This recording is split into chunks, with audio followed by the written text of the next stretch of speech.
Salam əziz dostlarımız, biz hər zaman müalicələrin necə olmağı, diaqnoz və s. haqqında danışırıq.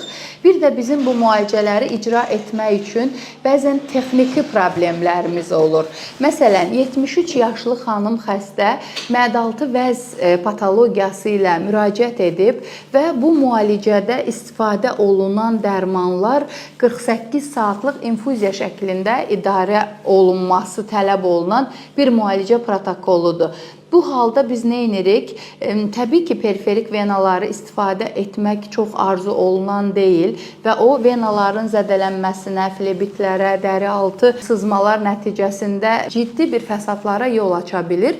Bunun ən yaxşı həll yolu qalıcı port kateterin taxılmasıdır. Biz birazdan sizə bu port kateter necə taxılır, icrasını da göstərəcəyik əyani olaraq və əgər həkiminiz sizə müalicənin gedişatında port kateterin taxılmasını tövsiyə edirsə, bilin ki, bu sizin komfortunuz üçündür.